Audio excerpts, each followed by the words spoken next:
Good morning, good afternoon, and good evening, Your Excellencies, distinguished representatives of member states and colleagues. I have a strong echo.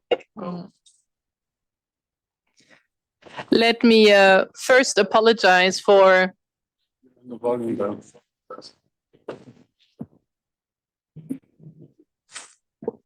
sorry, we're adjusting the setting here so that you don't hear me twice. So let me first of all apologize for, having to squeeze here in this room. We have a meeting down in the big meeting room ongoing on skin diseases. And so we took the second largest room, and here we are.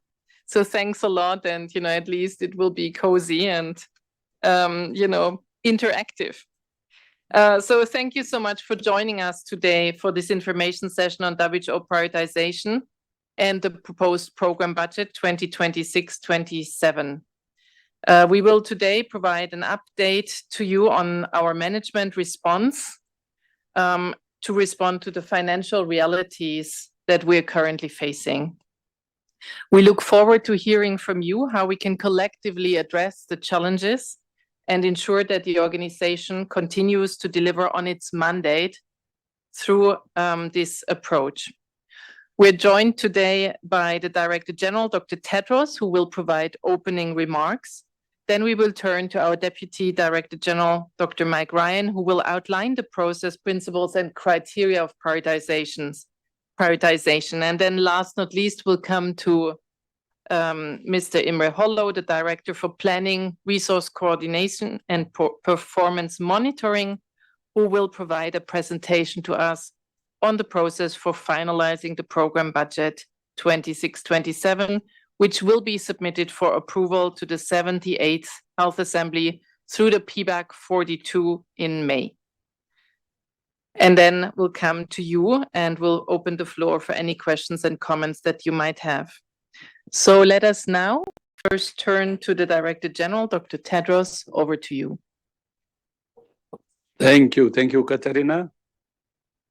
And welcome to our member states. And good morning. And thank you for coming. I think it's already good afternoon. I can see by the level of participation here today that this is an issue of great importance to member states, as it is to us in the Secretariat.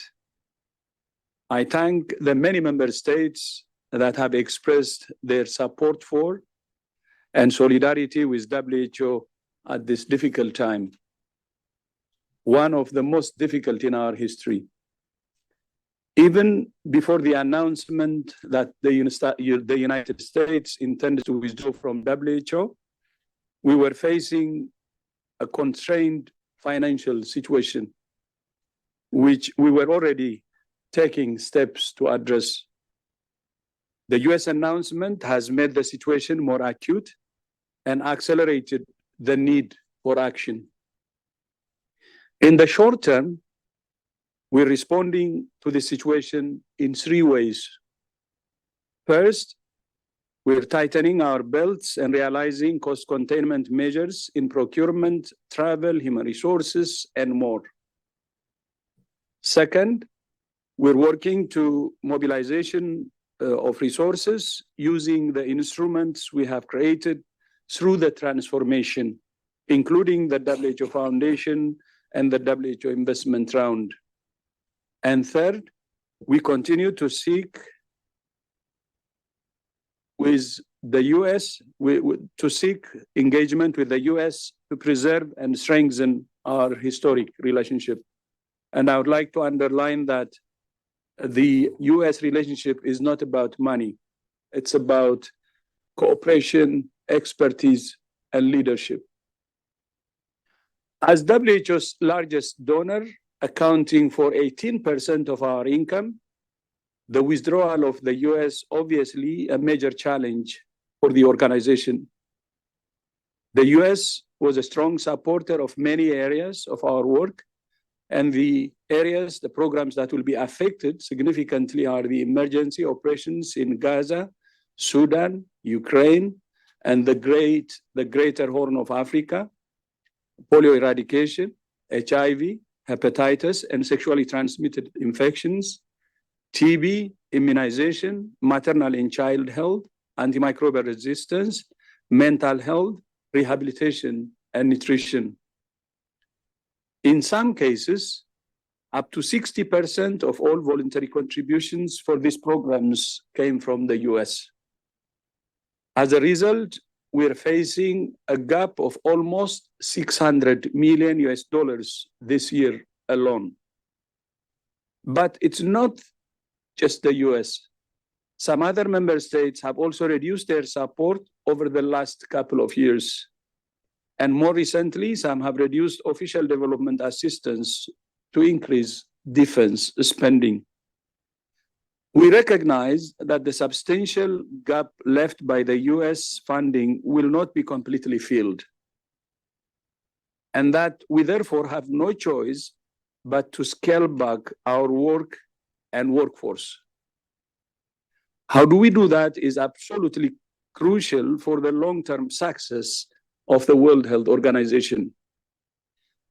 At its meeting in February, as you remember, the executive board took two important decisions. First, it recommended approving the next increase in access contributions at the World Health Assembly in May, a crucial step toward putting WHO on a more sustainable financial footing, which, as you remember, it started as part of the sustainable financing transformation to broaden the donor base. And I thank the executive board for that recommendation, and I believe that member states will approve it at the World Health Assembly. And second, the EB reduced the proposed budget for the 2026-27 biennium from $5.3 billion to $4.9 billion. At the time, it seemed realistic, reflecting the withdrawal of our biggest donor, but leaving space for aspiration and additional resource mobilization. As you know, and since then, the outlook for development assistance has deteriorated not only for WHO, but for the whole international health system. And I don't want to give you examples on this since everybody is following the news. I therefore believe we need to further adjust the program budget. So we're now proposing a budget of $4.2 billion, which is $700 million less than what the board approved. A $4.2 billion budget represents a 22% reduction from the original proposed budget, going beyond the full impact of the US withdrawal. It's a cautious scenario that will force us to stop doing quite a lot of what we do today to support countries to promote, provide, and protect health. But at the same time, we believe that we have to be realistic. We didn't want this to come from our member states. If we understand the reality, I think the Secretariat itself should propose it. That's why we're proposing a significantly less budget, which is $4.2 billion. And a smaller budget means a more focused scope of work. And of course, it could be a smaller impact. We'll make sure that we will have a significant impact with what we have. We all need to recognize this reality. In parallel, we're conducting a strategic prioritization process led by my Deputy Director General, Dr. Mike Ryan, supported by two regional directors, Dr. Hans Kluge and Dr. Hanan Belhi, our Chief Scientist, Jeremy Farrar, and Assistant Director General for Business Operations, Raul Thomas, and two WHO country representatives, our WR in Ethiopia, Dr. Owen Kalua, and our WR in Indonesia, Dr. Paranetran. Our aim is to ensure we deploy our limited resources as effectively as possible to deliver the biggest possible impact in countries. Everything is on the table. Merging divisions, departments and units, relocating functions, and more. Meaning restructuring. Unfortunately, it will also mean painful decisions to reduce our headcount and let good people go. WHO's best asset is its people. And we have tried everything to protect that asset to the greatest extent possible.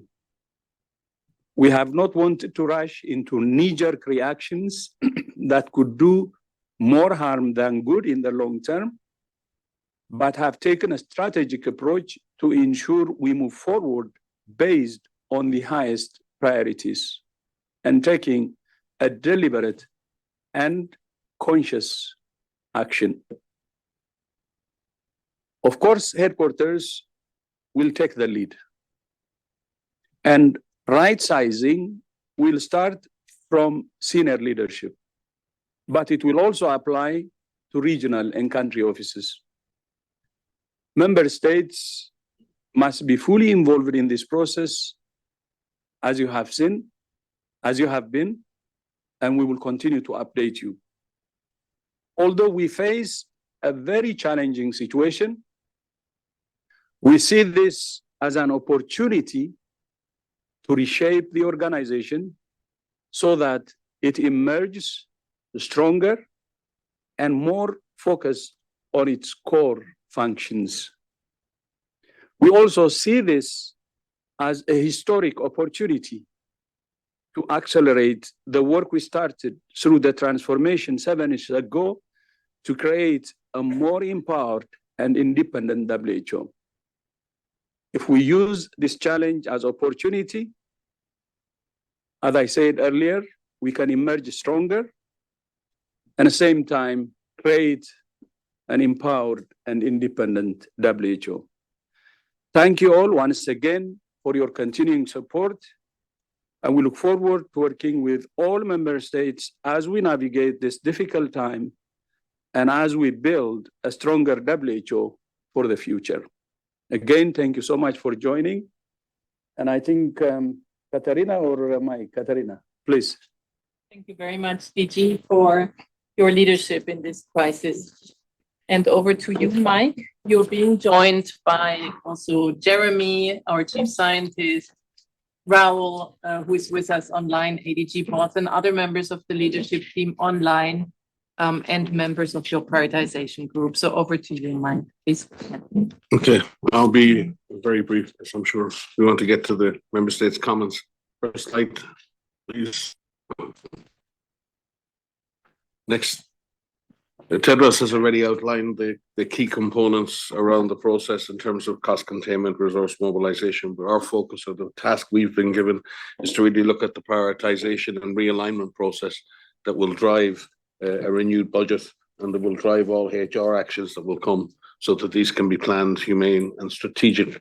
The priority, this is driven by the GPW 14, prioritizing the program budget deliverables for 26-27. It also reflects the WHO core functions, country priorities as set and reaffirmed by yourselves, WHO's value added and comparative advantage, and a real examination of what that means in 2025. A real strong focus on identifying duplications, synergies.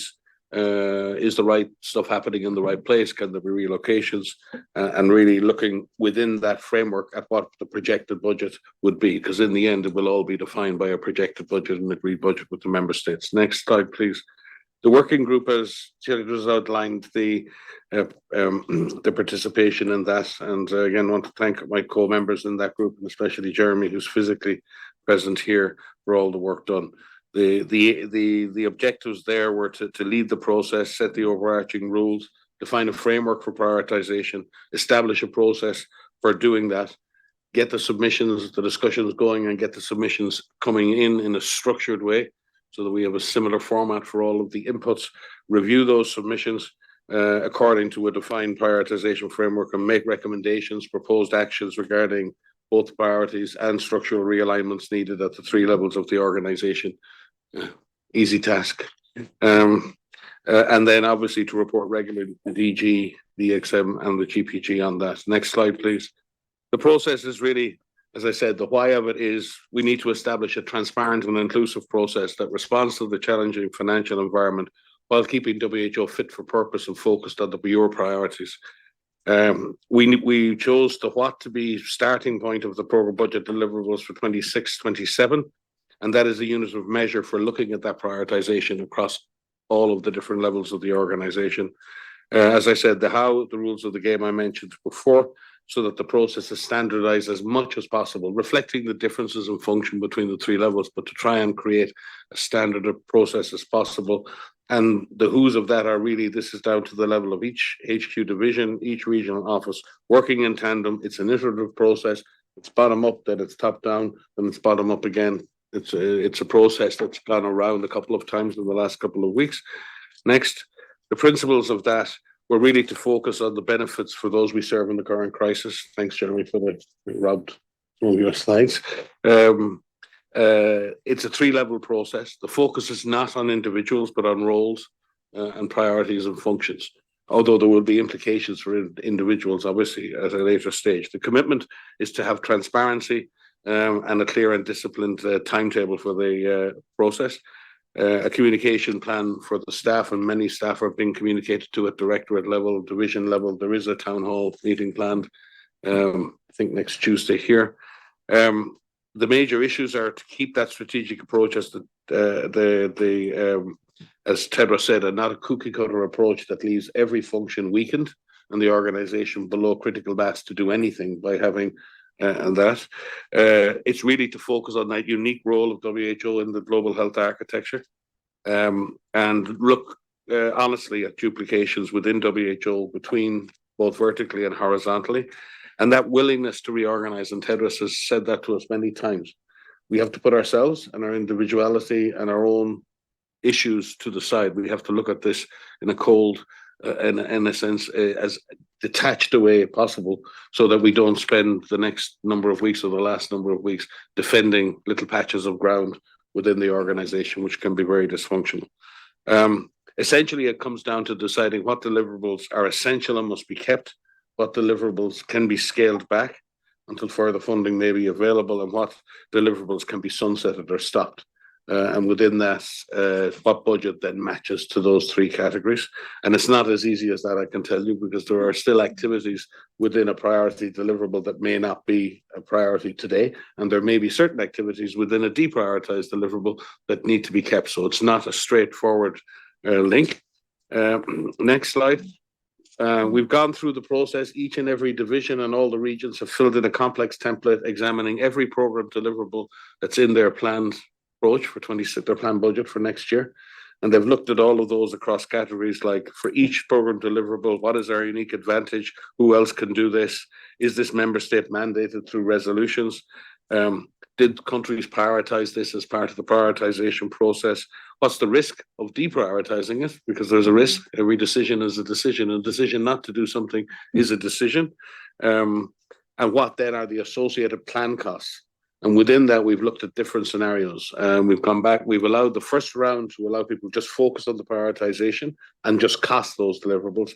Now we've gone back through a process that's nearly completed, applying a 60-20-20 frame to that, which allows only 60% of the budget available to be assigned to the highest priority deliverables, with 20-20 on the other two. And again, it won't turn out like that. It's not cookie cutter, but it's a way of applying budgetary constraints now to the prioritization process. The next stage will be putting that together with structural realignments that will get further synergies, and then linking that to a HR process. Next slide. Progress to date, as I said, the working group is up and running in a full capacity. The principles were agreed. The submissions have been received from all HQ divisions, all regional offices. We've quality checked all of that. We've harmonized for analysis. We've done deep analysis on the HQ side. We haven't done so deep on the regional side yet, as there was a need to harmonize the inputs. That has been done, and that's currently underway. We're currently reviewing all that data. A range of possible synergies and duplications have been identified, with structural options being suggested to reduce managerial overhead and maximize efficiencies in the system. They've been suggested very much from the bottom up, coming all the way, say, you could do this, we've documented not just the priority deliverables, but also the ideas of the staff, the ideas of the directors through the system for where the synergies could be found. And as I said, it's been an iterative process. And we're currently revising a lot of the estimates to the 60-20-20. In other words, linking budgets now to the deliverables. We have to complete that analytics. We've got to propose the structural alignments to maximize synergies, reduce costs, and minimize duplications, both at HQ and vertically with the region. So it's not just a process at HQ, it has to go a number of different directions, and we have to make final recommendations to the DG. The challenges are, and you can all understand this, we are effectively squeezing what would normally be a year to 18 months of organizational design into what is effectively 6 to 8 weeks. Now, we're very lucky, because I'll say this, because of the transformation process, we're actually quite agile internally, because there's been a process of continuous change in the house. And we realigned our program in the emergencies program last year. We went from 11 directors to 6. We reduced numbers of units. So the organization has gone through a transformation process, and the residual flexibility and agility is actually there in the system. And therefore, I think it can be achieved. But we may have to make sure that the reduced budget seeks to preserve priority deliverables. We have to be able to do that. And then we need to convert those adjusted deliverables and adjusted structures into a human resource plan that's humane and fair and transparent. Because at the end of the day, none of this works in terms of cost savings unless you have less staff. The only way to get less staff is separate the service of those staff. And in doing that, you have HR processes, staff have rights, and staff deserve to be treated with respect. And deserve to be treated humanely. So we've got to convert all of our thinking and priorities and money into a plan that cares for our staff, as many will exit the organization in the coming months. Thank you very much. Thank you very much, Mike, and to the entire prioritization team. So with that, over to you, Imre, on PB 2627. Thank you very much, Katerina.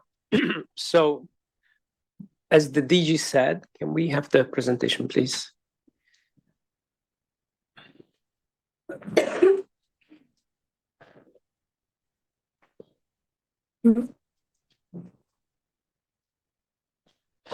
Maybe I'll start, and then with the hope that the numbers will come out as I speak. So as the DG said, we are proposing to cut back significantly the budget that was proposed. Next slide, please.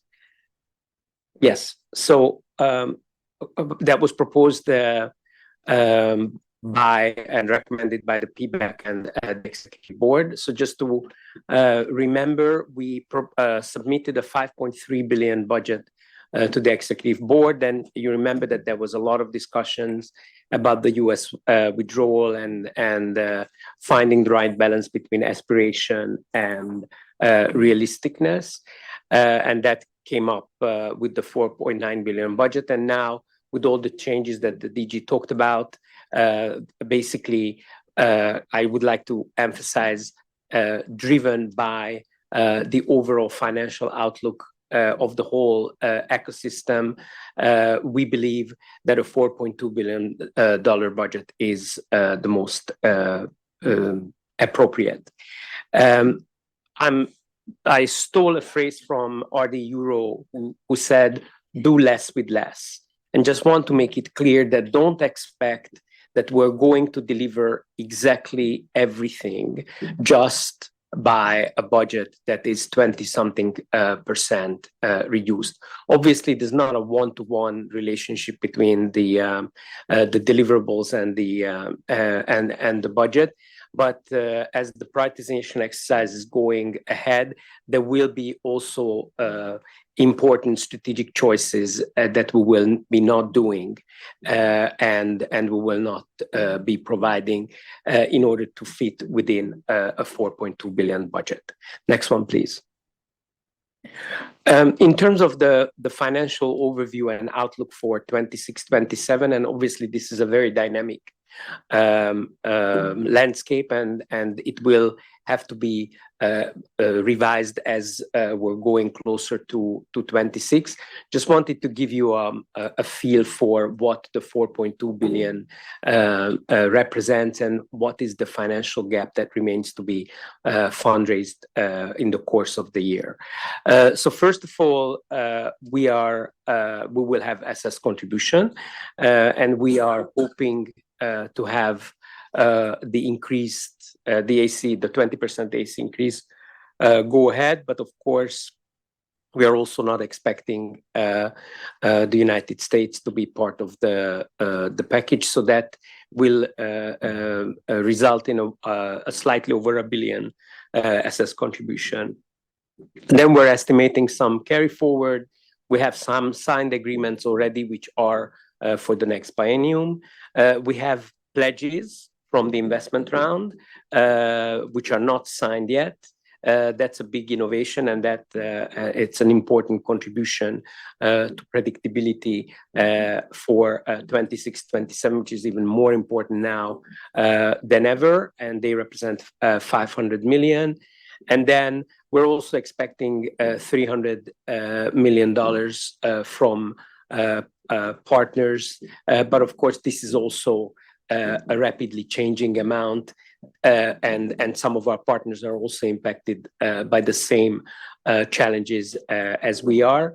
And if these assumptions remain, then we have a budget where 1.8 billion still needs to be fundraised. We think this is optimistic, realistic. There's a right element of ambition, and that is why we are proposing to cut back the budget, but at the same time leave enough space to be able to implement many of the important things that member state would like us to do. Next one, please. So just to say that by cutting back the budget, there are certain things that we have to safeguard.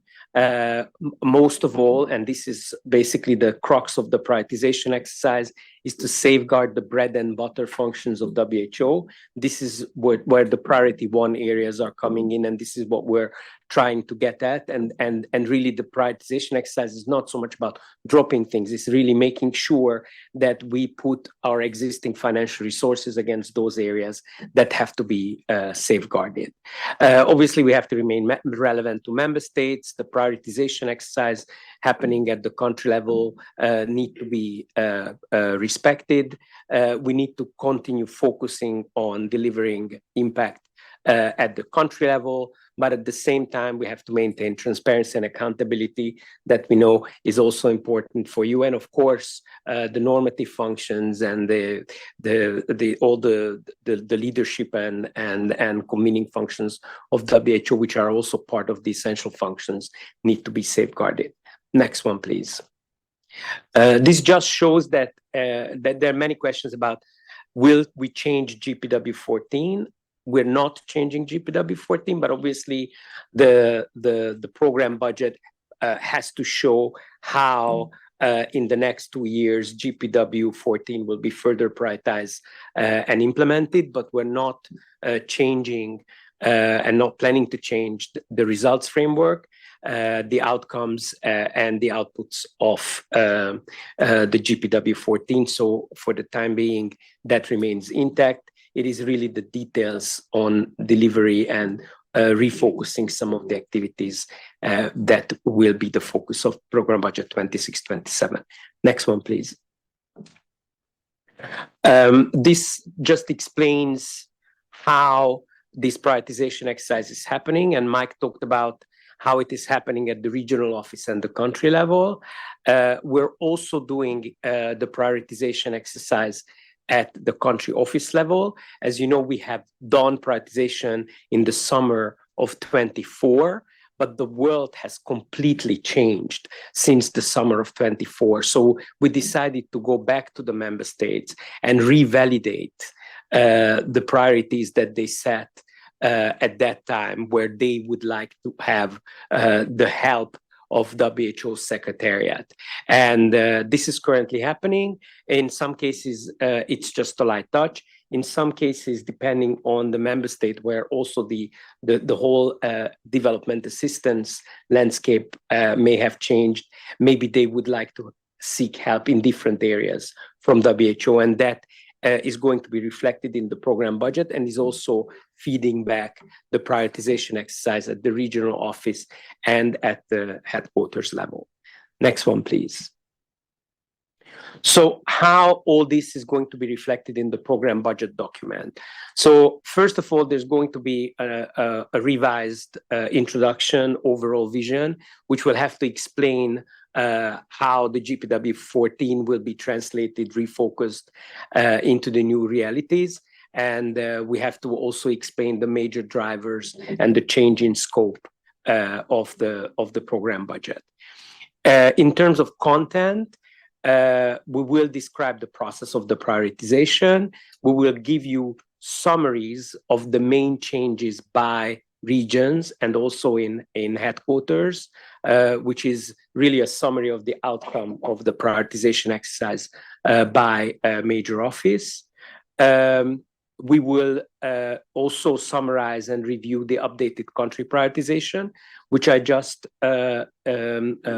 informed you about. And here I just would like to mention that we have received from a group of countries, part of the EB, some questionnaire that they wanted us to send out to the countries as part of some sort of prioritization. And we basically took some questions from that questionnaire and integrated into our current country prioritization process. So I just would like to tell Slovakia, I don't know if Slovakia is here and listening, that we have integrated your proposals into the discussions with the country offices. And then lastly, but very importantly, we have to reflect all this in the indicators. And especially when we're looking at the targets, we cannot basically commit to the same targets as we would have with a bigger budget, with a different landscape. And therefore, particularly the targets would need to reflect the reduced scope. In terms of the program budget figures, as you know, it's top down and bottom up. We have been working with the major offices on the 4.9 billion figure. And now after this quite recent change of proposing the 4.2 billion, unfortunately, we had to go back to the drawing board yesterday. So we started our discussions. The major office figures are driven by, so it's basically how we break down the 4.2 billion by major offices, is driven by previous implementation of available funds, the effect of the US withdrawal, safeguarding the country office segment as much as possible, which has been the request of many member states, taking into account the core predictable country presence work, but also fitting within the realities of a reused budget. And then once this is allocated and we're working with them as we speak, then it is the major offices who are then using the outcome of the prioritization to allocate the budget by outcomes within the major offices, and also costing out the outputs by outcomes. And we will show that once we have the program budget. Next one, please. I just want to say, and maybe not to dwell too much on that the country prioritization, we're constantly keep it in front of us. And it is also driving the prioritization exercise, both at the regional office level and at headquarters level. And we are also using the outcome of the country prioritization exercise to go back and challenge our ADGs and NRDs with their submissions if they have incorporated the outcome of the country prioritization exercise. Next one, please. Just to say, maybe again, not to go into that the work on output indicators and outcome indicators together with ADG Samira is going ahead. You had a member state briefing on that last week. We are reducing both the outcome indicators and the output indicators per your guidance. There's still some challenges in validating metadata, but the current list of indicators you can already find on the program budget digital platform, and you will have the final list of outcome and output indicators as part of the program budget 26-27 document presented in the digital platform. Next one, please. And this is my last slide. I just want to say that I understand that you have asked us to make sure that you are accompanying us along this journey. As you see, some of these things have been quite recent. There's a lot of work currently ongoing, so there's also a limit to how much detail we can provide you at this stage because not everything is ready. But the moment we have more information, either about the outcome of the prioritization exercise or the budget breakdown by major offices and outcomes, etc., we will organize further briefings and information sessions, and we'll keep you up to date along this journey. Thank you. Back to you, Katarina. Thank you very much, Imre. We will now open the floor for questions and discussions. Noting we have member states in the room, in the overflow room, and online. So kindly please raise your nameplates or your virtual hand if you wish to take the floor. I'm first handing the floor to Norway, please. Thank you very much, Katarina, Director General, dear friends and colleagues. I'd like to start by saying that the WHO is an indispensable organization, just as global health is an indispensable part of international cooperation. And that is why we now have to make some hard choices while the window to do that in a strategic way remains open. So it's encouraging to hear, I find, that you are hard at work doing precisely that. And we are also encouraged by the clear messaging around the need to further reduce significantly from the 4.9 billion program budget. That was part of the discussion that we had in PBAC in January, exactly to allow for budget revisions to reflect evolving prospects for financing and resources. So we are doing something in line with that now. And I think lengthy discussions between member states about the size of the budget envelope will not bring us any further. We will have to rely on the Secretariat and your good judgment to provide us with your most realistic estimates. And we, the member states, on our part, needs to develop a common understanding of the current situation to allow you to act swiftly and decisively. Cuts will come. I think we all appreciate. The only question is to which extent we are in control of those cuts. And that is an important point at this stage. And let's also think, like you do, that this is an opportunity to construct a resilient, future-proofed WHO, to avoid overlap between the three levels and within the HQ, to merge redundant functions and to review presence at the country level to maximize impact. And compared to many other agencies in Geneva, you are, in a way, in a good position to tackle this in a strategic and transparent manner, strengthening the organization in the long run. Let me end by saying that continued openness and transparency is, of course, crucial going forward. I also appreciate that processes like this, the hard time that you're going through, tends to be sort of all-consuming in any organization. So I appreciate and admire your ability to make sure that the WHO key functions are safeguarded even at this very difficult time. And also let me say that we sympathize with you and your staff at this very difficult period. We accept that you will deliver less, and we are in this together. Thank you. Thank you very much, Norway. May I now give the floor to Japan, followed by Ireland and then Luxembourg. Japan, you have the floor. Thank you. Thank you, first of all, for this information session with the attendance of the DG and DDG and all senior members. Thank you very much for this occasion. And well, in time of difficulty, it's very important that the leadership, the DG and the other leaders in this organization can, a leadership position. And the transparency is very much necessary. By the way, in the coming months, we are likely to be in a period of great reorganization in global health architecture. In this context, WHO is expected to play a central role in its core mandate of normative functions and convening role. Now, on the part of the WTO, we would like to see the following 3 points. Well, the first one is how to implement its core mandate. The second one is how to avoid horizontal duplications. For example, what UNICEF can do might be left to UNICEF.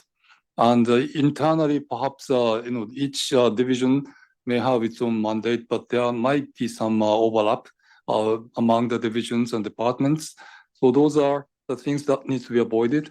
And thirdly, how to avoid the vertical duplication.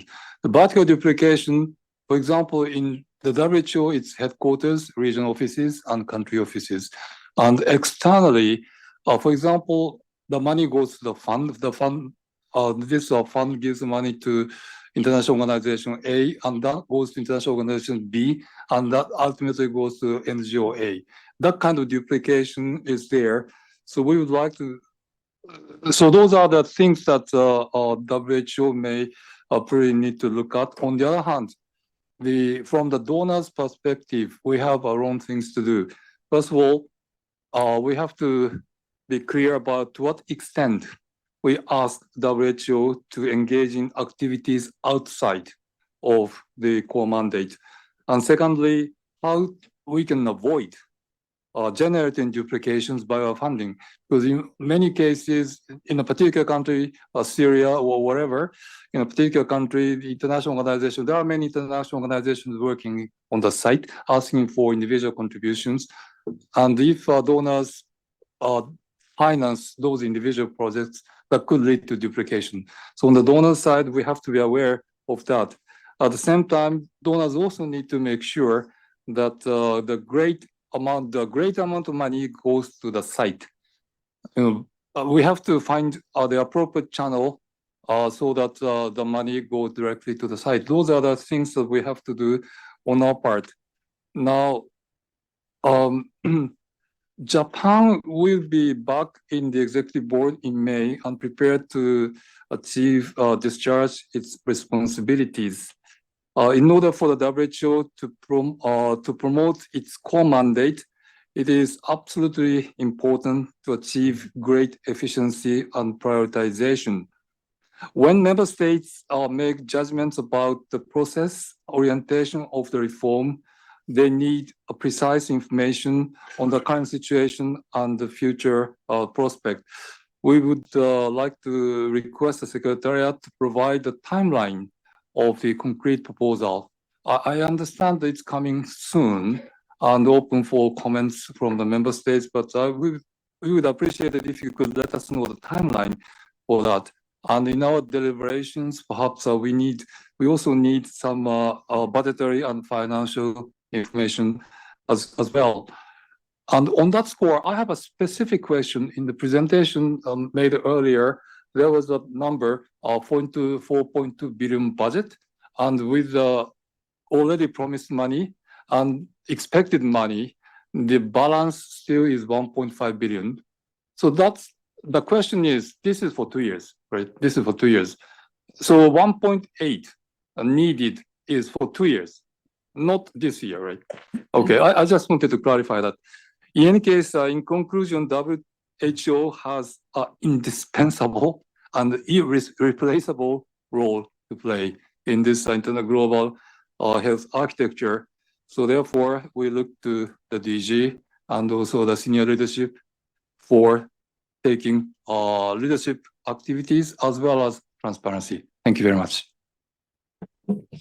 Thank you, Japan. I'm now handing the floor to Poland, who will speak on behalf of EU 27. Thank you, Madam Chair, Director General, distinguished colleagues. I have the honor to deliver this statement on behalf of the European Union and its 27 member states. Switzerland aligned itself with the statement. We thank the Secretariat for organizing this information session on the proposed program budget 2026-27 and the prioritization process. Having a transparent dialogue with member states on prioritization exercise is crucial. Faced with an unprecedented crisis, WHO and the whole global health system needs to adapt to new budgetary and geopolitical reality and undertake further structural reforms.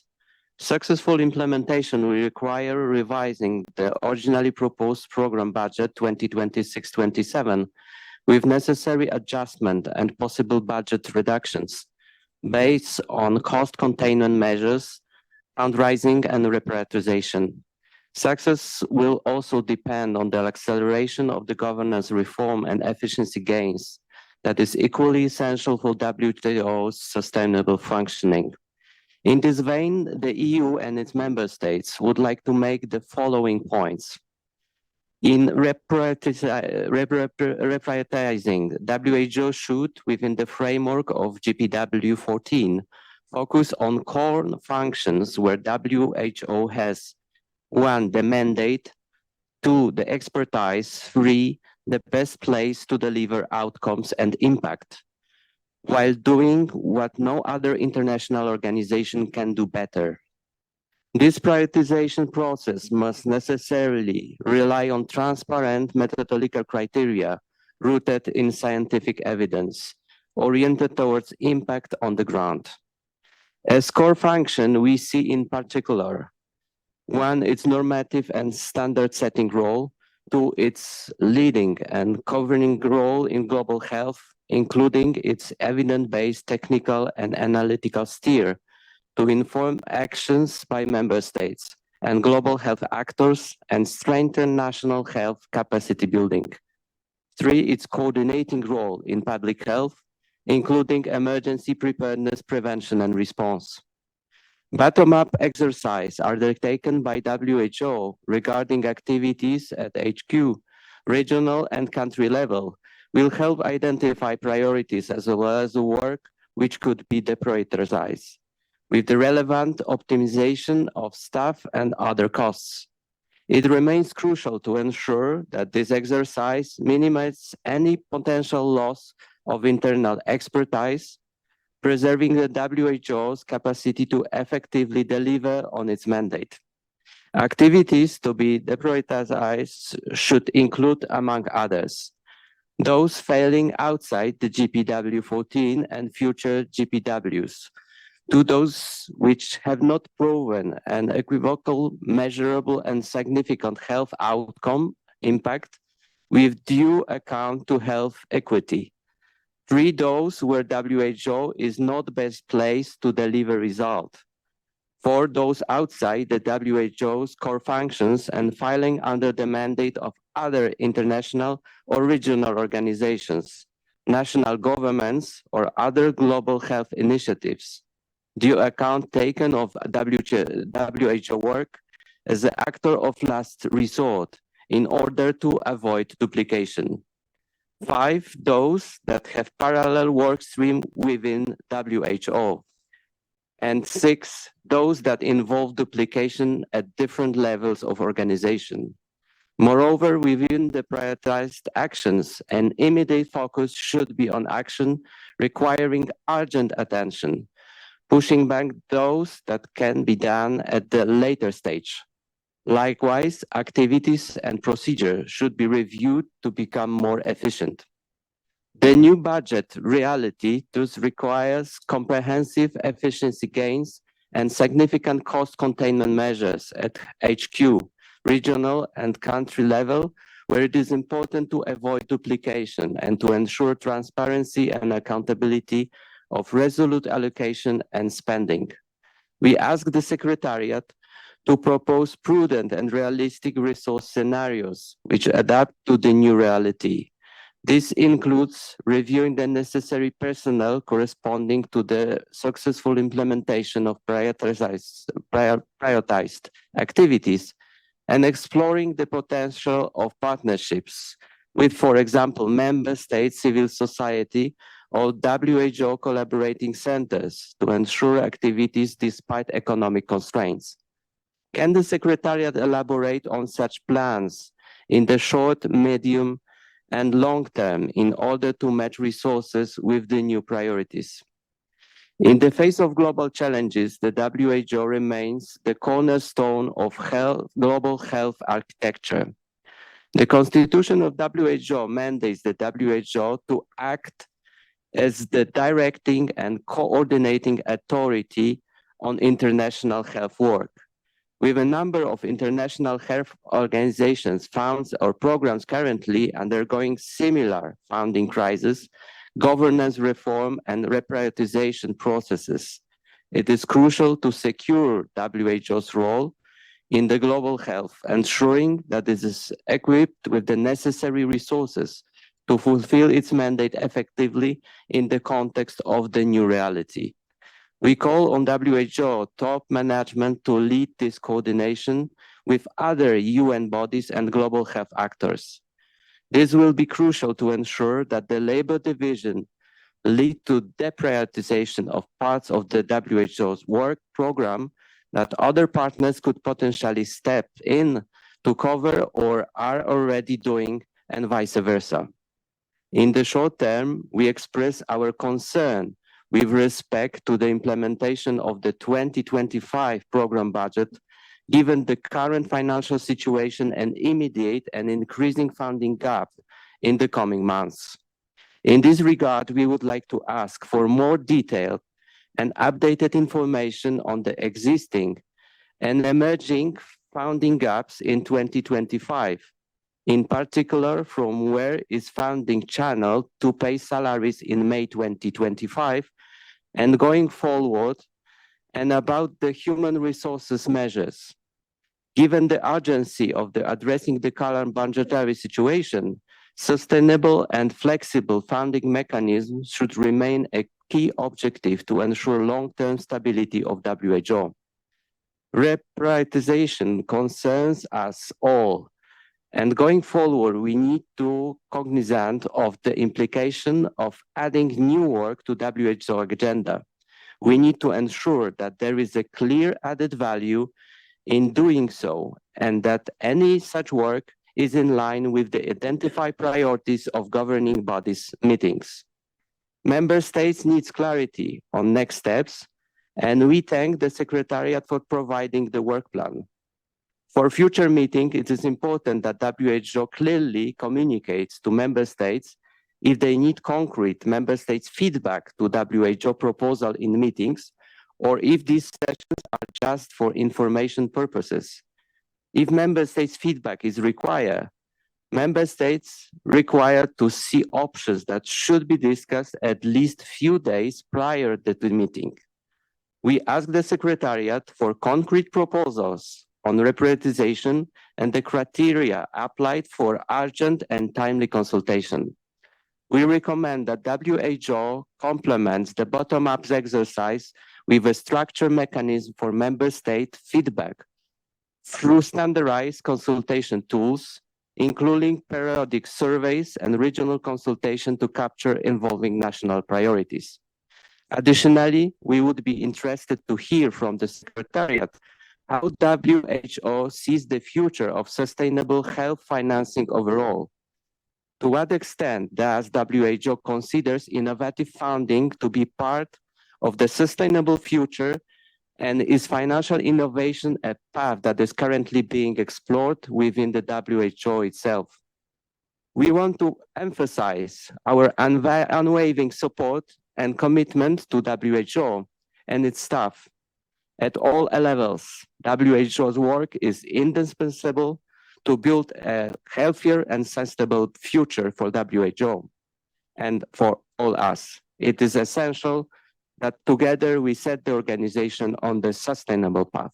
I thank you very much. Thank you, Poland. Ireland, you have the floor. Thank you very much, and I can be quite brief. Much of what I was going to say has been said, and it'll come with some reassurance to you to know that I can align as well with the statement delivered by my Polish colleague on behalf of the EU and 27. I just want to thank Dr. Tedros and the leadership team here for the leadership that they've shown, not just within WHO, but the broader leadership that WHO is showing across international Geneva.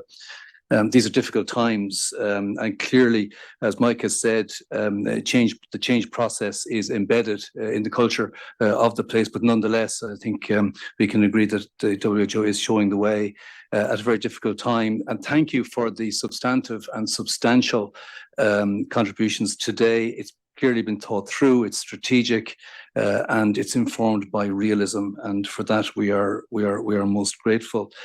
Just a couple of brief points.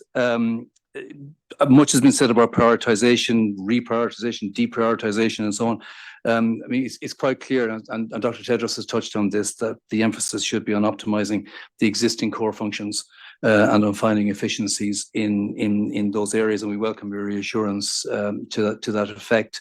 As for deprioritization, and I think the related issue of evidence-based and investment, we think the consideration should be given to pausing plans or actions where that evidence base that indicates where the evidence base is not available to indicate that investment has already and will continue to return measurable health impacts.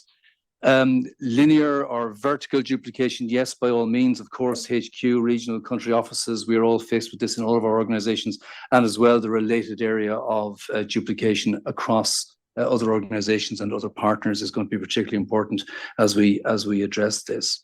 On the methodology, and thank you very much, Mike, for the details around the methodology, which of course is related to the transparency. Those details are extremely helpful. We are also going to need clarity, of course, and I think you know this, around the, in terms of the budgetary situation, around the funding gaps over the coming months within the existing programs, and how all of that is going to play out. These are the kind of concrete questions that our partners and our public are asking us. For Ireland's part, just to reiterate that we are fully committed to the increase in the assessed contributions, having already increased our own assessed contribution to the 2029 level. Just in conclusion, I want to reiterate Ireland's unwavering support and commitment to the WHO, to the work that you are doing. WHO has a unique role in the health ecosystem, and so its core commitment, its vision and its mandate needs to be protected and reinforced, and we look forward to working with you to that effect. Thank you. Thank you, Ireland. May I now invite Luxembourg, followed by Tanzania, and then Belgium. Luxembourg, you have the floor. Thank you, Katharina. DDG, the management team. Of course, I will ally to the very substantive statement that was made by Poland on behalf of the EU 27. Let me add one or the other remark in our national capacity, and starting by recognizing the efforts that WHO is undertaking as we speak. From what I heard this afternoon, I can be reasonably reassured of the good level of responsiveness that you show as our organization, and I insist on our.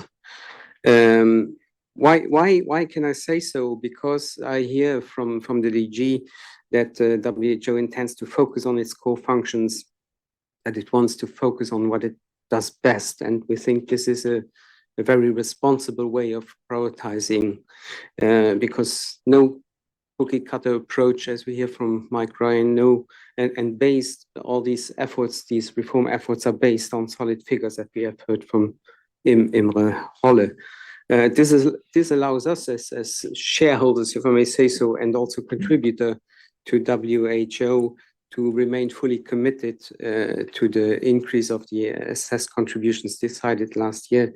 And we also continue to contribute fully flexibly to the core voluntary contribution account, of course. We can do so confidently because we believe in WHO's added value and the indispensable leadership that you have, and that is key for an effective global health architecture. Thank you. Thank you, Luxembourg, and over to you, Tanzania. Thank you very much. We thank you, Director General Dr. Tedros, and the WHO leadership team for arranging this briefing session. It is very important for us.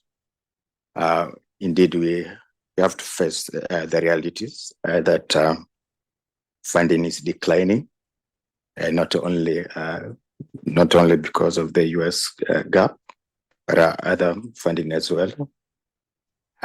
United Republic of Tanzania is committed to the executive board decision on increasing the access to contribution as agreed in the executive board this February. And we urge that other member states do so. In this way, it shows solidarity and also proving that multilateralism works. And WHO is a cornerstone for the global health. We thank you also for highlighting the principles of prioritization and also for setting up the team. But also thank you also for looking at really how you could preserve the functioning of this very important organization. But to the core of it also is also looking at really how the country offices are really given the priority. But I have also a very few questions here. One is if you are looking forward for planning for another member state briefing, maybe. But another one is just to know because this budget was proposed by the executive board, and now we understand that the secretariat is planning this prioritization, reducing further from 4.9 to 4.2. And if really it will be the secretariat now proposing this to WHA, or rather there will be another procedure in between to propose it to the WHO. Thank you very much. Thank you, Tanzania. Over to Belgium. Thank you. Thank you, Katharina. So just a few remarks complementing the statement that was made by your Polish colleague on behalf of the EU. First, to express our deep appreciation to Dr. Tedros for his leadership and also his presence today, to the whole management team. So this transparency and information session is very useful for us. We know that in these difficult times, transparency is important, and we really appreciate all your efforts in this context. Also to express our support to the prioritization process that you are conducting and the elements that you have shared with us today. We see that it's important that this process leads to transforming WHO into a leaner structure, but we saw it in a way as going back to basics, and as you outlined already, going to the core mandate and also the comparative advantage of WHO. But it's also making sure that the organization is fit for the future and stay relevant in the world with the differentiated health needs all over the planet. Then I'm coming to my question about, because this reform is also looking at the entire global health ecosystem and the role of WHO, also in the context of the whole reform process, UN reform, and also the reform and the initiative launched by the Secretary General, UN 80 initiative. And so I would like to ask you if you could elaborate on the UN system-wide discussion that are currently taking place, and how do you think WHO can best contribute to and position itself in this broader UN reform process? Thank you. Thank you, Belgium. May I now invite Franz followed by Monaco, and then Switzerland. France, you have the floor. Vous avez la parole. Merci beaucoup.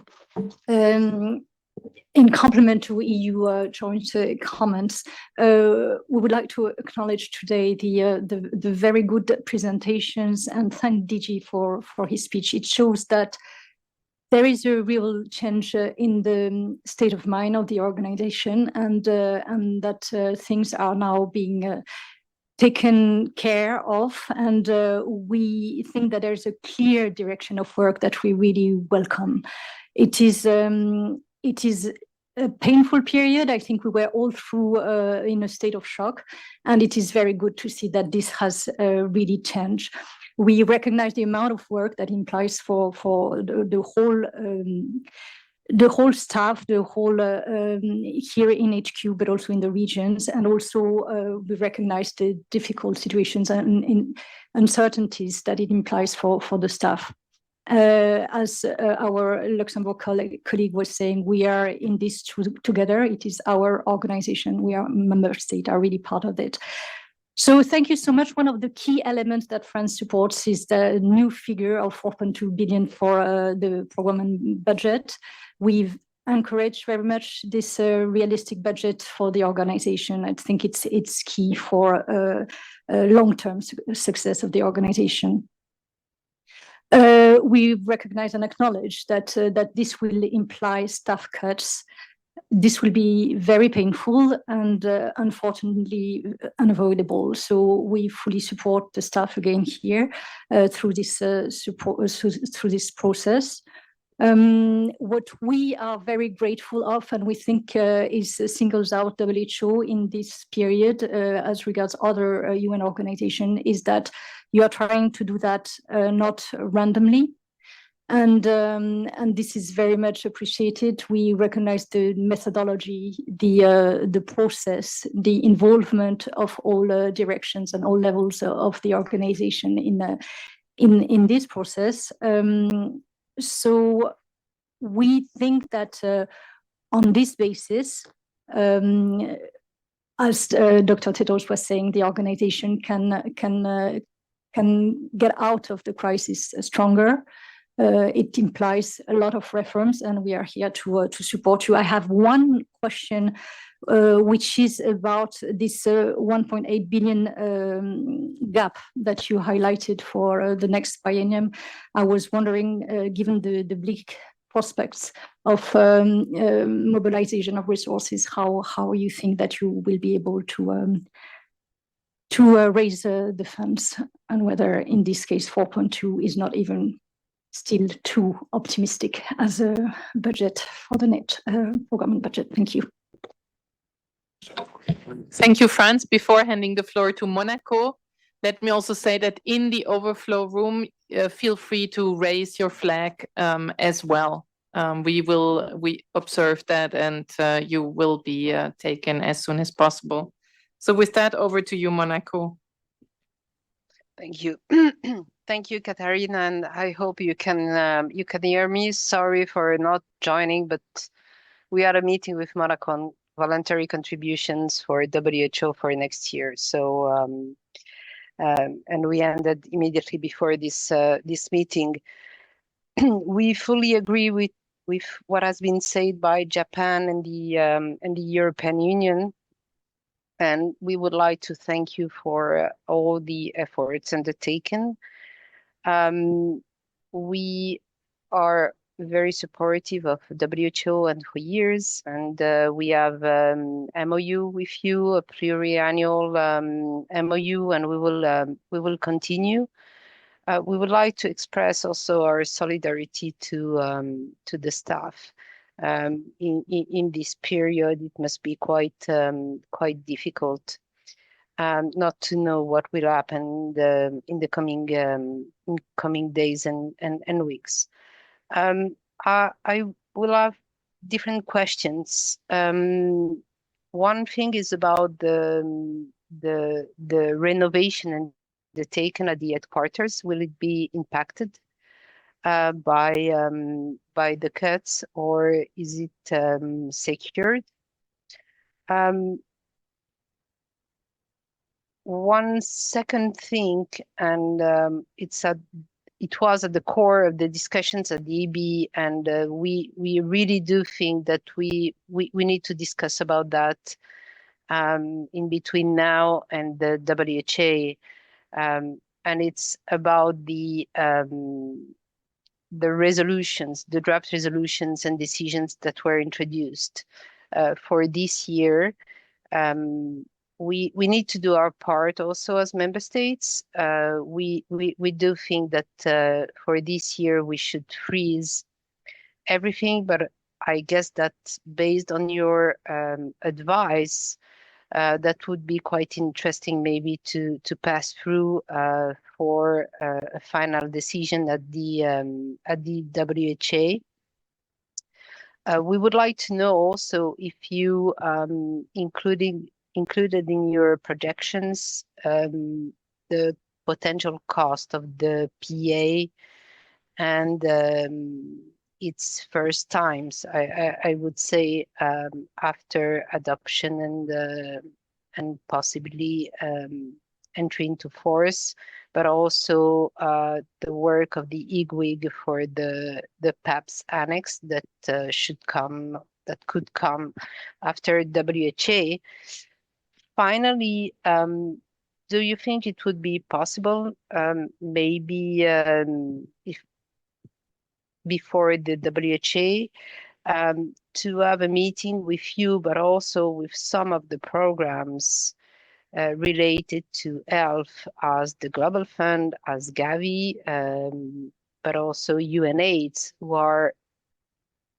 that are also highly impacted by the different cuts, to have a kind of joint meeting with us for having a clear landscape of the situation.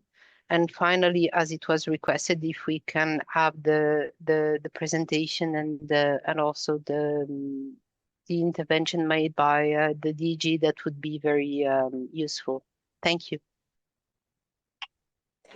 Thank you very much, Monaco. Let me now hand the floor to Switzerland, followed by Canada and then Germany. Switzerland, you have the floor.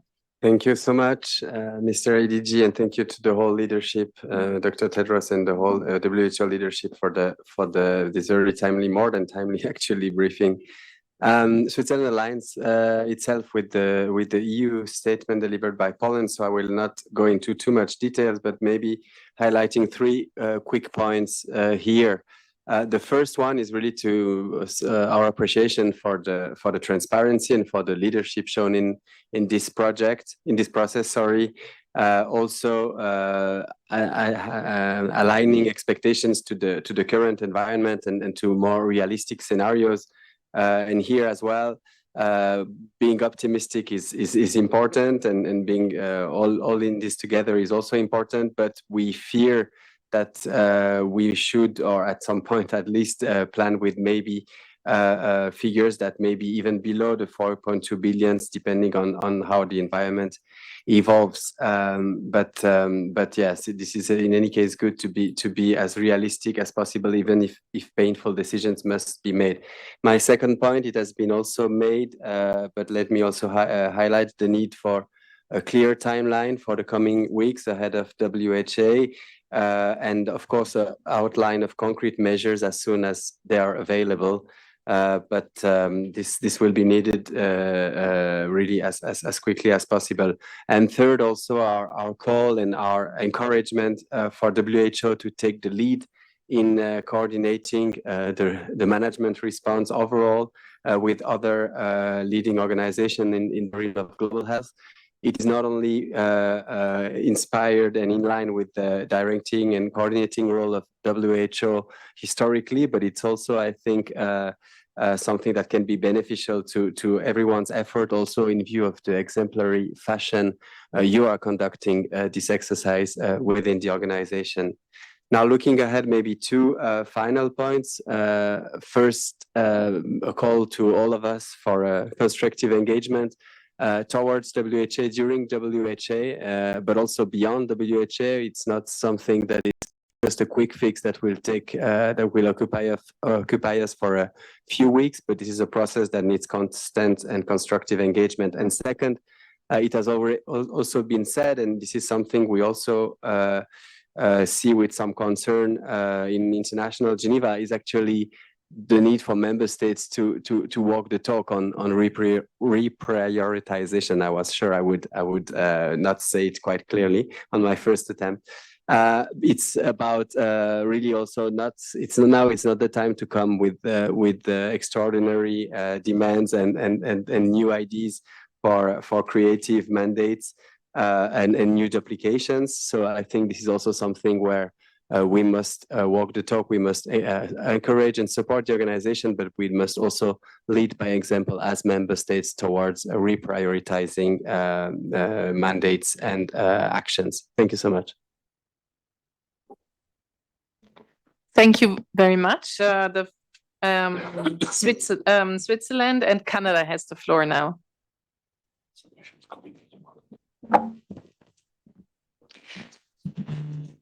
Can I just confirm, is it Switzerland or Canada? Okay, all right.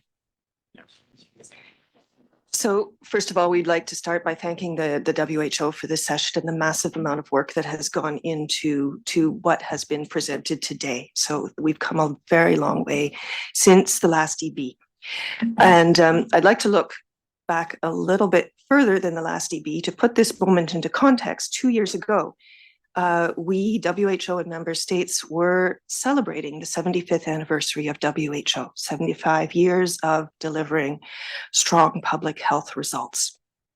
And here we are now, 2 years later. Canada supports using this moment as an opportunity to reset the organization, reset WHO, to align in a deliberate, a strategic, a designed way to produce the outcome of a WHO that will continue for another 75 years, efficiently and effectively delivering public health results. That's our vision.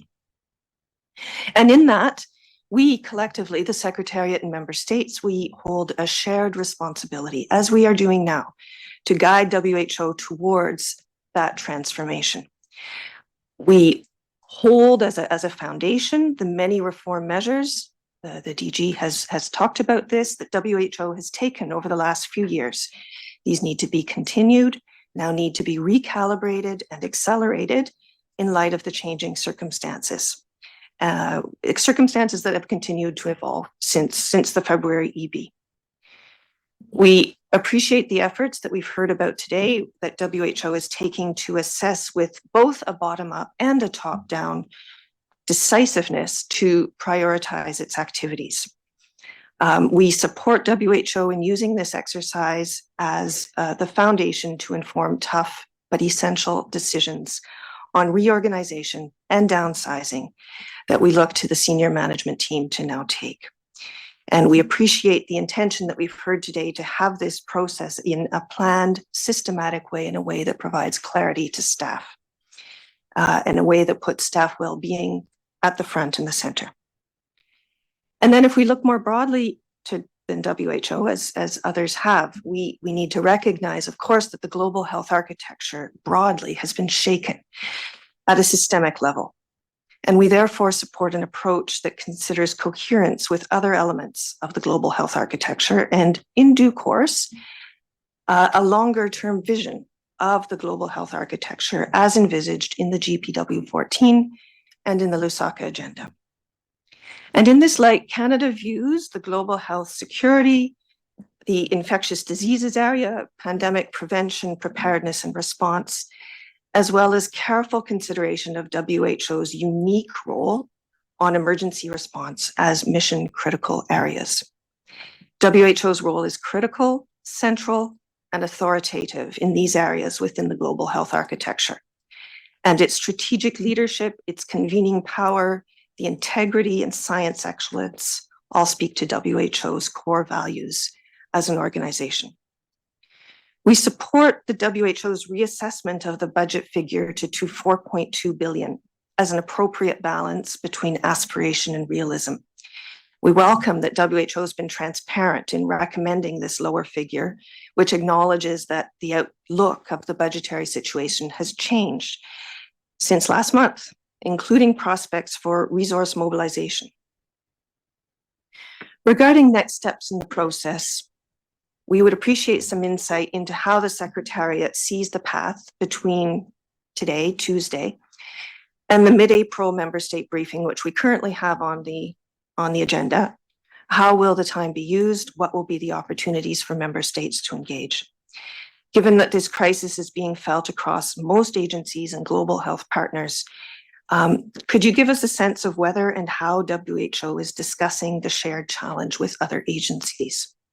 And we recognize, of course, the urgency of the task at hand, and also that there may be efficiency gains that can be found not only within individual agencies, but across the ecosystem through improved interagency collaboration, coordination. So I will stop there and thank you very much.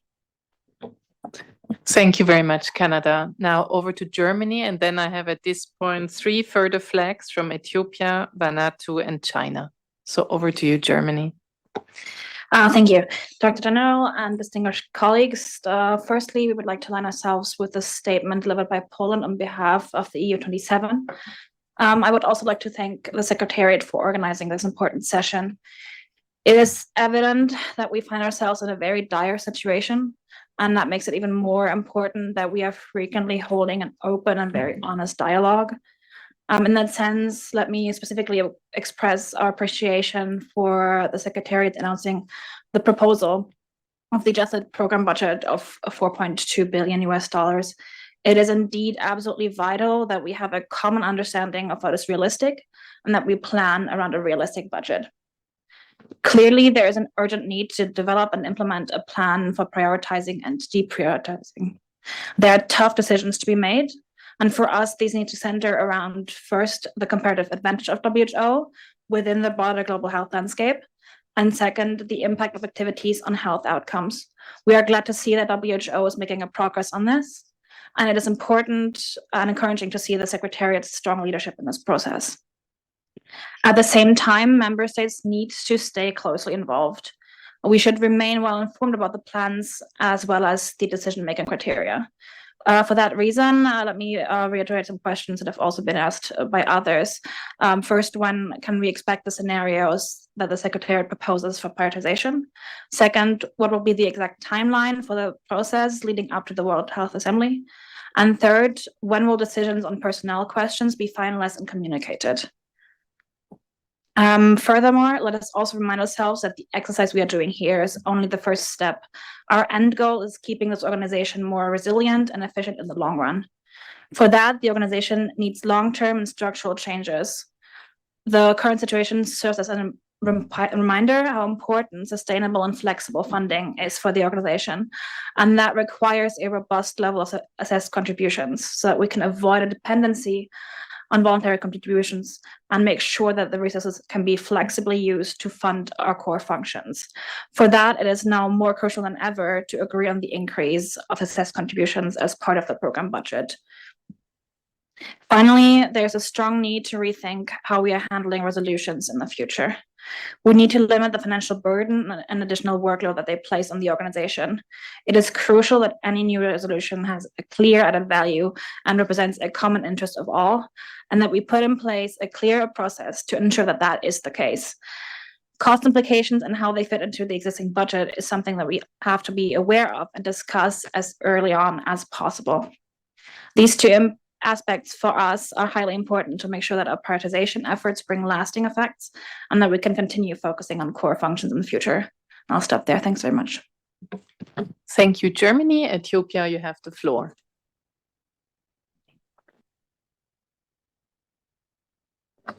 Thank you very much for organizing this meeting and for transparency and pointing out the current scenario. We think effective communication, timely and effective communication is very, very crucial with member states, with the staff itself. We hear there are so many uncertainties and it would really take a toll. So, and also with other stakeholders. So I appreciate the convening of this meeting, and we also encourage such communication and engagement to continue in the lead up to the WHA. The second point is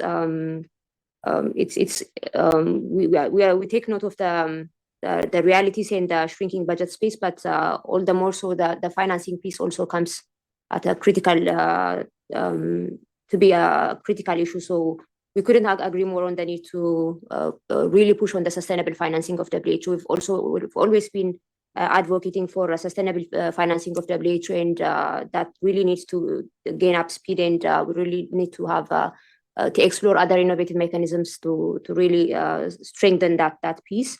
And also we would like to also reiterate the need to honor the collective commitment, the WHO commitment to increase the assets contributions, which is also one of the key contributions to sustainable financing, and also very crucial at this very timing.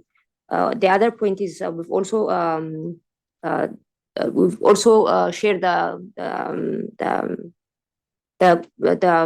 idea that it's very crucial to safeguard the core mandates of WHO and the value add, and it's not to and also to add that the support to country capacities and really having that palpable, tangible impact on the ground is very crucial. So we really look forward to receiving the options and recommendations for consideration prior to the WHA, but we would continue to have a constructive engagement and more understanding the situation and trying to make sure that we have impact in the ground. So thank you very much for all the work you're doing, and we look forward to further engagement and consultations in the lead up to the WHA. Thank you.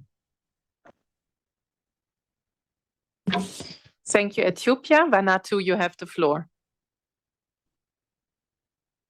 Thank you, Chair. I would like to thank the DG Tedros and his team for this information session.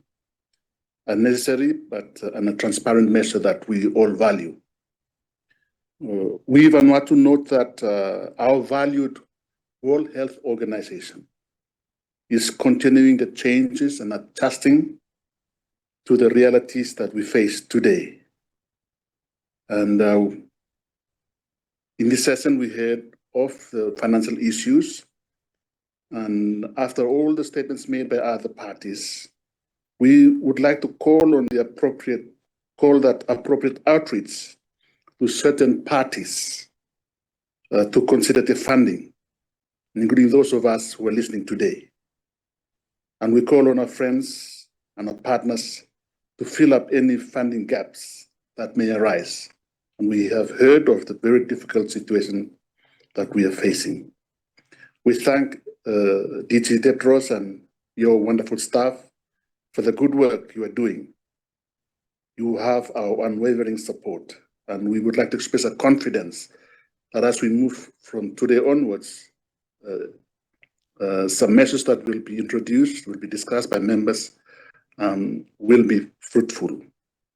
And the question that we would like to ask is, from outside Vanuatu, we reflect on the issues framed on the effects of climate change and the effects that arise from that. And that our question would be that will these climate change issues which affects our health, will it be diluted in what you're already seeing in the discussions that you have already? Thank you, Chair. Thank you very much, Vanuatu. China, the floor is yours. Thank you, Katharina. Well, first of all, I would like to join the other countries to thank the Secretariat for convening this meeting and for its efforts to overcome the funding constraints. China supports WHO Secretariat to improve efficiency and focus on core functions. We also want to emphasize that WHO provides technical support to many countries as public goods, which is very important and could not be replaced or to be left in vacuum. We hope that the reform process or priority setting process will have minimum impact on those countries. We also would like to see more consultations to keep member states aware of this process, and we look forward to be engaged in this. Thank you. Thank you, China. At this point, I have 5 more member states wishing to take the floor. I'm hereby closing the speakers list so that we do get to a very brief secretariat response in time. So I would like to give the floor to Kuwait, followed by Botswana, and then the UK.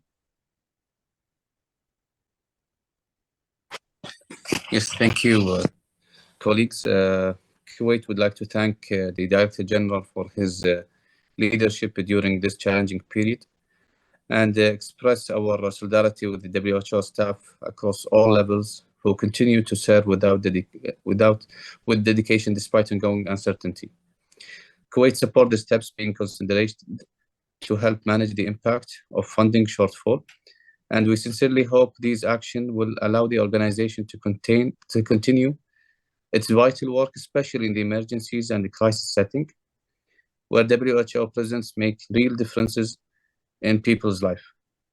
We fully support the organization's effort to contain costs and strategically prioritize its work. At the same time, we underscore the importance of safeguarding essential health functions, particularly in conflict-affected and vulnerable settings, where WHO, as mentioned, presence is most needed. We also reiterate our strong support for the proposed increase in the assets contribution and call all member states to adopt this increase in the upcoming budget. A more sustainable and predictable financing model is critical to enable the WHO to fulfill its mandate and respond effectively to global health needs. We remain committed, along with our international partners, to support the organization mission. I thank you. Thank you, Kuwait. Over to you, Botswana.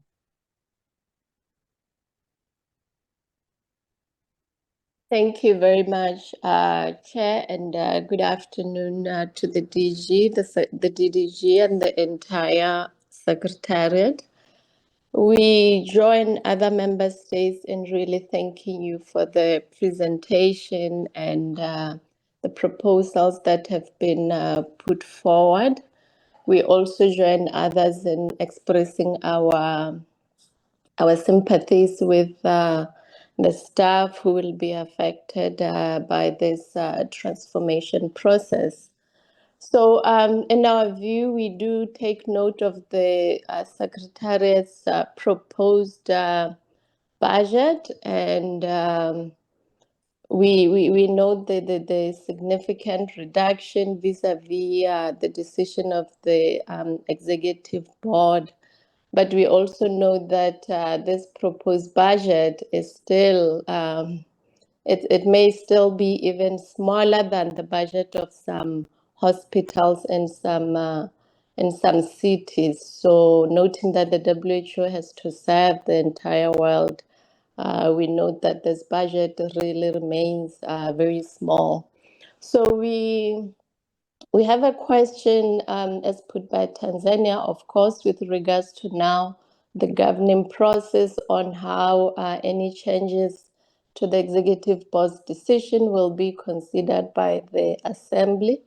And then secondly, it was not very clear on the reprioritization that will be undertaken. I think if the Secretariat can just shed more light on which major programs now, as the situation is evolving, are affected. So it is, of course, our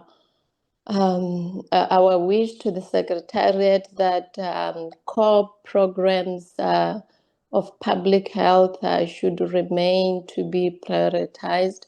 Just a few days ago, we noted a publication from the WHO regarding the tuberculosis and the increased risk for vulnerable populations. So this is a very important program as an example. And then others like the HIV/AIDS. When you look at UNAIDS, for example, they are also experience severe cuts, which leaves programs such as these with so much uncertainty. And for these, unfortunately, at the country level, on the ground, the decisions on what you prioritize and what you do not prioritize can lead to direct loss of lives. So I think we would just welcome more information regarding that. Some of the important from our perspective, of course, is the health system strengthening with a focus at the country level, access to essential medicines. So these are some of the areas where we think that in order for member states to continue to report good indicators, would need to be prioritized. And so from Botswana, we will continue to participate in the discussions ahead of the World Health Assembly, and we hope that at least when ministers meet, we will have more clearer information. And of course, we remain committed to supporting the increase in assist contributions. And we reaffirm also our commitment to the that Botswana made to the investment round. So thank you very much, and we look forward to receiving the response in this regard. Thank you very much, Botswana, for joining us online. I'd now like to give the floor to, UK. Thank you very much, and I will be brief. Like others, I do want to say a huge thanks to the team, the Secretariat, for setting out a very thorough process of prioritisation and setting out the reality of where we are. The process is robust. We fully support it. We trust the Secretariat to crack on and be propositional with the results of the prioritisation. We recognise time is very much of the essence. And as a member state organisation, it's difficult to have full, thorough, deep consultation when time is of such pressure. And hence we really support the process that has been articulated. The only point I would make, has been said by others in the room, is the need to continue this dialogue with member states. A lot of this information is new, it's different, it takes time to digest, to really understand what does this mean in terms of regions, in terms of countries. And so as the work is ongoing, it would be very helpful, as others have indicated, to continue this dialogue so that we can continuing to participate and give views as the work goes forward, but very much stand behind the proposals, and thank you. Thank you very much, UK. I now start with the last three member states. The floor is over to Sweden now, followed by Spain and then Ghana. Sweden, you have the floor.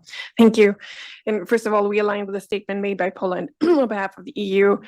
Just a few remarks in national capacity. Our support to WHO is strong, financially and politically, and we are committed to contribute constructively to this process. And we also welcome this dialogue with member states and the continued transparency. We also understand all the hard work that goes into this. It is not an easy task, and many difficult decisions will have to be made. But we also think it could serve as an opportunity for the WHO to come out stronger, more resilient and fit for purpose. We especially thank the DG for his remarks, and we welcome the focus on a realistic budget and for adjusting the numbers to this new reality. The challenges in the financial landscape are long-term, and it requires the organization to adapt, reform, and focus on its core mandate. We also welcome the sustained focus on ensuring robust accountability functions as demonstrated in the presentation. We would also like to encourage Secretariat's ownership of the ongoing prioritization process and budgeting. Your judgment and your leadership will be critical to conclude this process. And just finally, as many have said before me, WHO is a cornerstone of the global health architecture, and with all the ongoing challenges in the global health landscape that affect several organizations, it's important to keep a strategic and horizontal view here. We encourage the collaboration and dialogue with other relevant organizations in the global health ecosystem to minimize any negative effects, including at country level. Thanks. Thank you very much, Sweden. Spain, over to you. Thank you. Thank you. So thank on behalf of Spain to the Secretariat and to the DG and his team for convening this meeting. It's been very useful. Full support on behalf of Spain to WHO and to the Secretariat for all these massive and very difficult work you are doing. Thank you so much. And appreciation as well for the transparency. We also see this as an opportunity to reshape the organization, an organization that we want to be at the center of the global health architecture. We give in this regard the most relevance to the process of reforms, WHO reforms, which are an important part of the transformation that we need.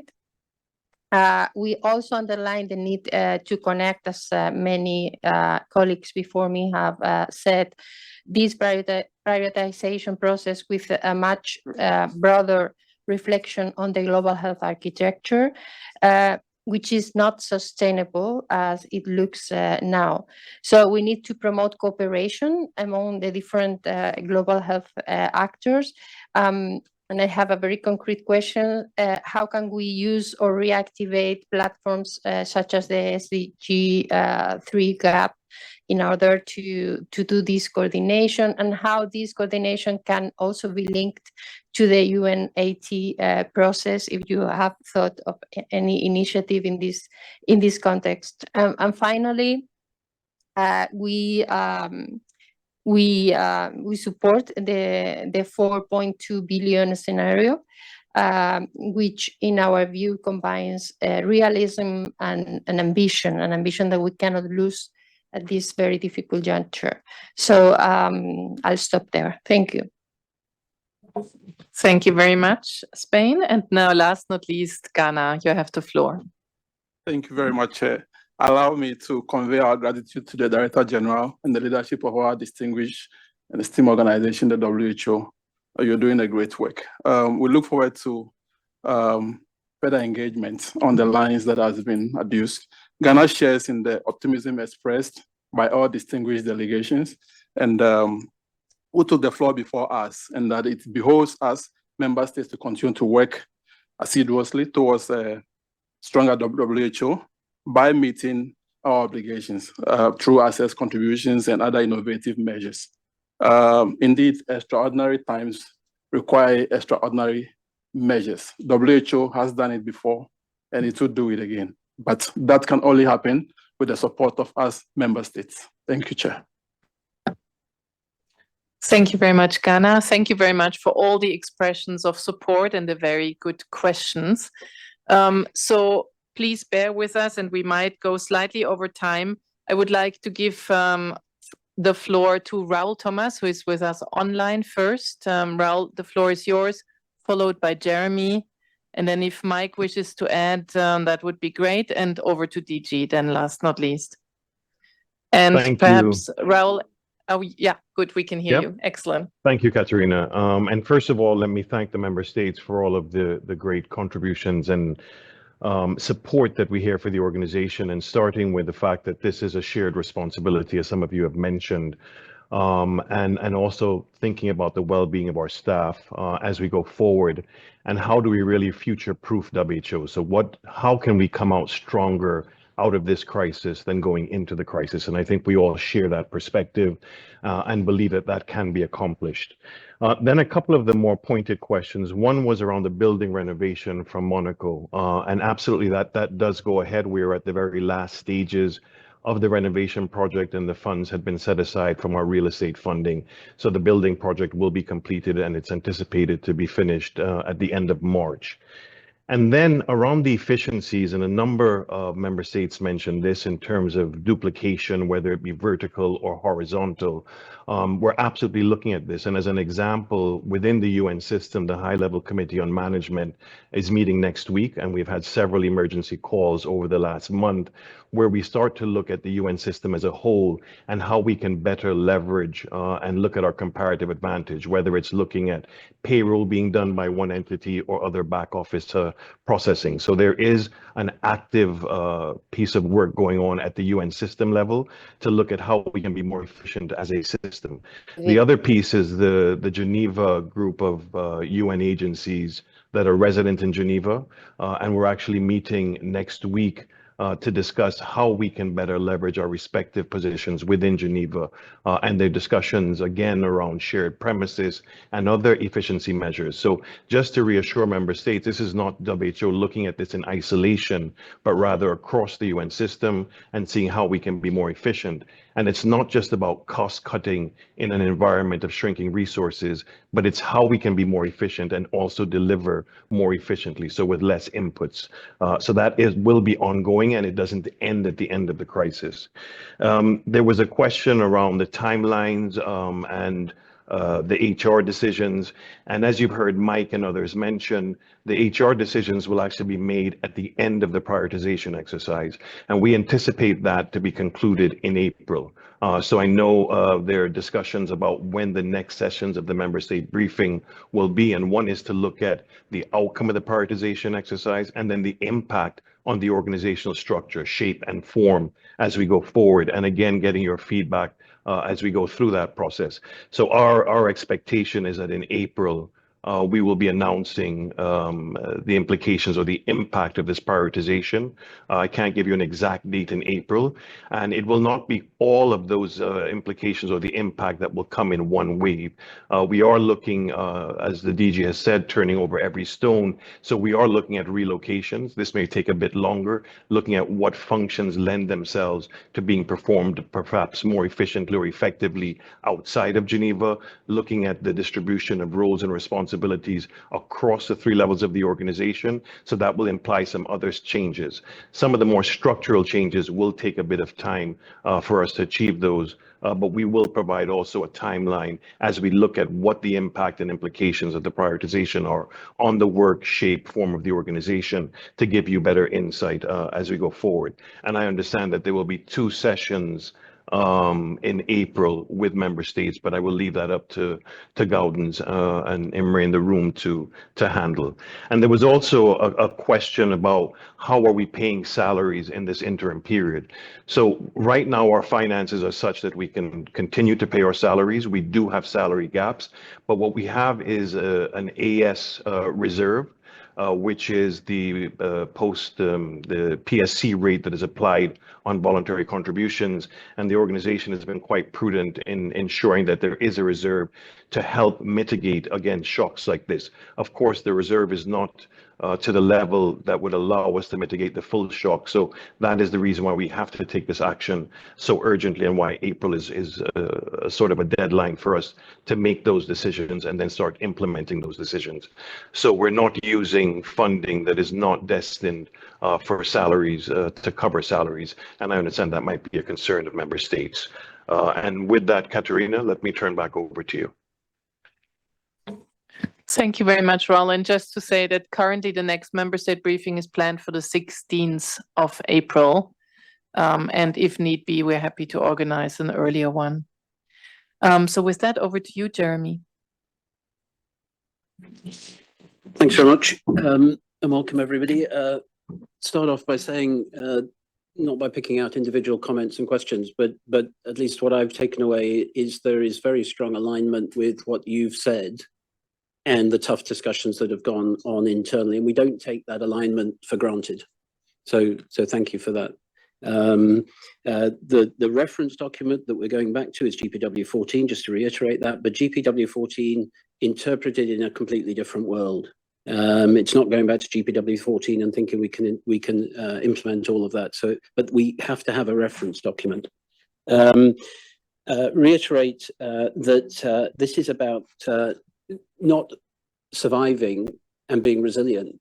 This is actually a fundamental ask of what WHO will be in the future, in what is a new world order. And thank to Tedros and to Mike as chair of the prioritization group for liberating the thinking on that, to say nothing is off the table and that all things can be considered, even if they seem like unthinkable at the start.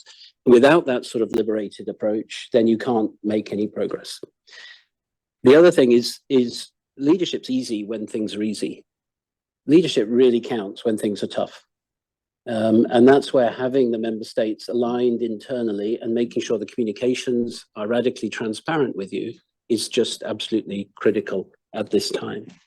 Thank you for the comments. Not to compare ourselves with anybody else, but this is not a change that's being done in panic, or it's being done calmly, systematically, strategically, evidence-based, and I hope realistic, and internally, and I hope externally forward-thinking.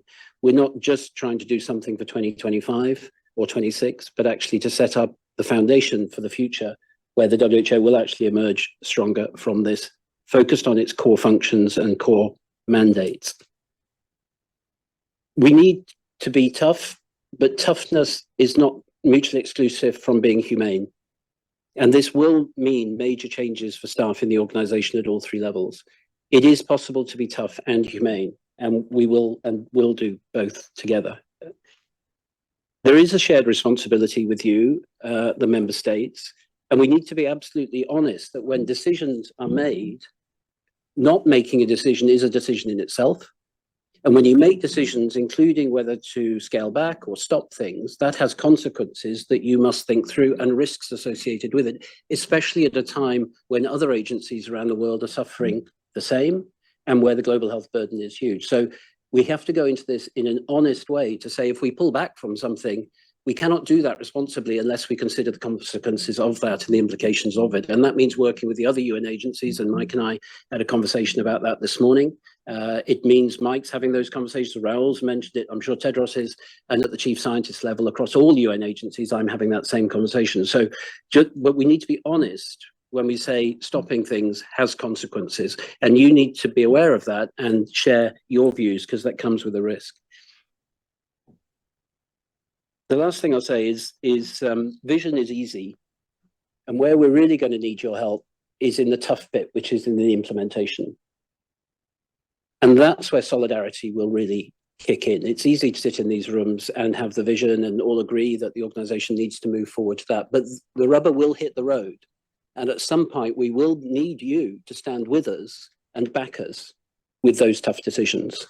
And that, I think, is part of the shared responsibility. We will do our bit by being radically transparent with you and bringing forward prioritization, deprioritization, the risks associated with that. But what we ask you when the implementation comes, which is the tough bit, that we also stand in solidarity at that point.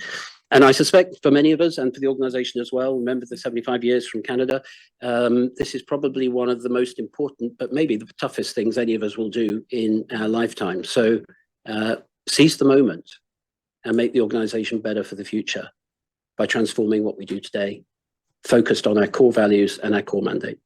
Thank you. Thank you, Jeremy. Over to you, Mike. Just specifically on some of those conversations with other agencies, I mean, Tom Fletcher, the Secretary General of Humanitarian Affairs, has launched a whole process on the humanitarian reset. And I think it's going to result in huge changes to the humanitarian footprint of the world.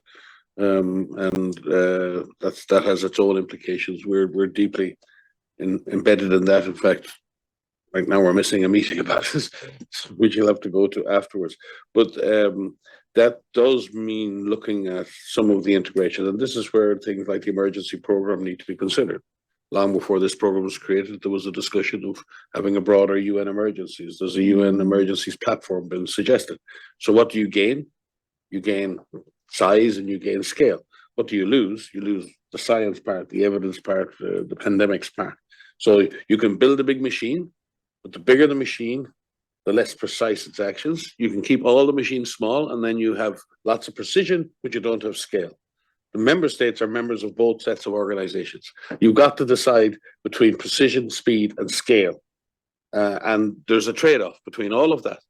And it changes with time and over the threats we face and where the predominant threats are and what the diversity of threats are. We're a secretariat. Our job is to serve our member states. Our member states have created that architecture, not the WHO Secretariat. There's a large architecture out there in emergencies, in health, Gavi and CEPI and the Global Fund. I mean, the WHO Secretariat, people working here today didn't create that. They were mainly created by our member states, looking to address huge health needs at a different decades that are 2 and 3 decades ago now. So the question is, what is the appropriate health architecture for 2025? And that's not just a question for the Secretariat? That's a fundamental existential question for the member states of WHO. And I think we need a partnership in having those discussions for sure. And again, where do you stop looking at integration and finding duplication? Do we still need 6 regional offices in a world where, two regional offices for the Asia Pacific? Do we still need that? Do we still need 154 country offices? These are fundamental questions that are right at the heart of the member states' intention. And where are you going to get the savings that are needed to move the organization forward? There's no question in the discussions we've had, Jeremy, with the team here at HQ and with Tedros, that there's a large amount of gain to be made at HQ in terms of reducing the management overhead, reducing the number of ADGs, reducing the number of directors, reducing the number of departments, and that will be done. That is coming down the pipe. But just doing that at HQ doesn't necessarily give you the totality of the streamlining that you need. So there's a lot to consider. And you're raising all of those points, but the question is time. As I said, we've got a few weeks. Raul said mid-April, that's the deadline we set ourselves. We can come back by mid-April with that list of priorities, with that revised budget, and even with an associated set of organograms. But each and every one of the red boxes on an organogram has to be converted into a human resource process, which means the separation of someone for the organization with their rights intact. And that takes time. The longer that takes, the less savings we get in 25. The main aim is to get to 26 with the budget at a lower level. In other words, an organization downsized to a reasonable budget. The quicker we can implement those actions, the more funds we save in 2025 itself. And therefore, the deficit that WHO bears for the rest of the year goes down. So there's an awful lot of things that are dependent, and Tedros has been very keen that we make savings in 2025 as well, that we reduce the deficit for 25 that can be bridged by whatever funding, be it reserve funds that Raul is talking about, donor funds, all kinds of different arrangements. So the organization has to think of 2 dynamics at one time. How do we get down the hill to a $4.2 billion budget?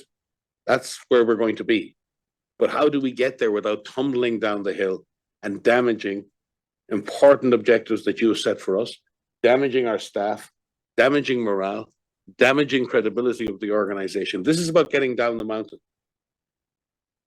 And the journey down a mountain is a much more dangerous journey than the one